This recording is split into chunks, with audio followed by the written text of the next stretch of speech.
ഇനി രാവിലത്തെ ഇഡ്ഡലി ബാക്കിയായി പോയാൽ പേടിക്കൊന്നും വേണ്ട. നല്ല അടിപൊളി സ്നാക്സ് ഉണ്ടാക്കാം വൈകുന്നേരത്തെ ചായക്ക്. ഇപ്പം ഞാൻ 4 ഇഡ്ഡലിക്ക് വേണ്ടുന്ന ഇതാണ് എല്ലാം പറയുന്നത് സാധനങ്ങൾ. ഇതാ സോഫ്റ്റ് ഇഡ്ഡലിയാണ്.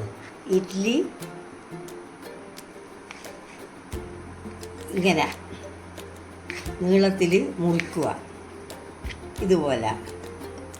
പിന്നെ വേണ്ടുന്ന സാധനം ഇത് ചില്ലി ഫ്ലേക്സും റസ്കിൻ്റെ പൊടിയുമാണ്.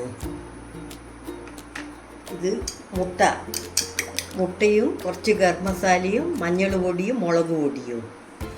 ഈ സ്പൂണ് കണ്ട, ഇത് 4 ഇതിനായതുകൊണ്ട് ഈ സ്പൂണിന് 1/2 സ്പൂണേ എല്ലാം വേണ്ടു. ഇത്ര ചെറിയ സ്പൂണിന് ഒരു മുട്ടയും. മുട്ട ബാക്കിയുണ്ടെങ്കിൽ പിന്നെ പ്രശ്നമില്ലല്ലോ. നല്ലോണം അടിച്ച് ഇത് മുട്ടയിൽ ഇടുക.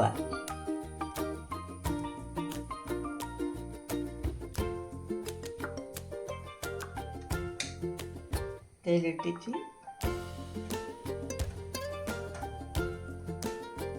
ബ്രെഡ് ക്രംസിൽ അപ്പുറവും ഇപ്പുറവും ഇടുക. എണ്ണ കളയുമ്പോഴത്തേക്ക് അത് ഇട്ട് വെക്കുക.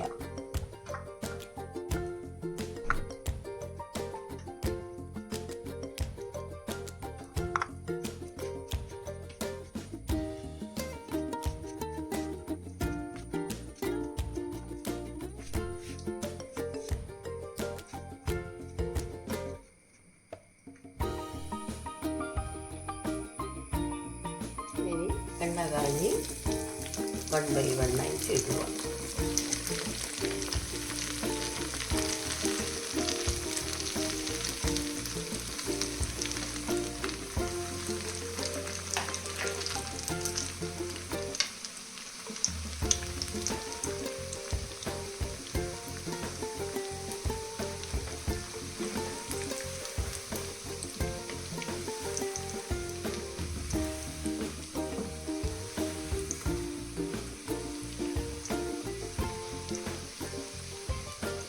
ലൈറ്റ് ബ്രൗൺ കളറായി ഇനി കോരി എടുക്കുക.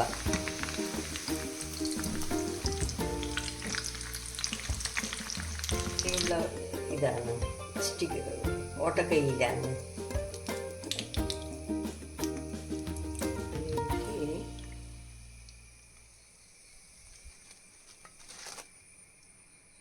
ഇനി വീണ്ടും ഉള്ളത് ഇടുക. ഇഡ്ഡലി പൊരിച്ചത് റെഡിയായി. ഇനി ഇത് സോസിൽ കുത്തിയിട്ട് തിന്നുക. സോസ് കുത്തി തിന്നുമ്പോൾ നല്ല ടേസ്റ്റ് ആയിരിക്കും.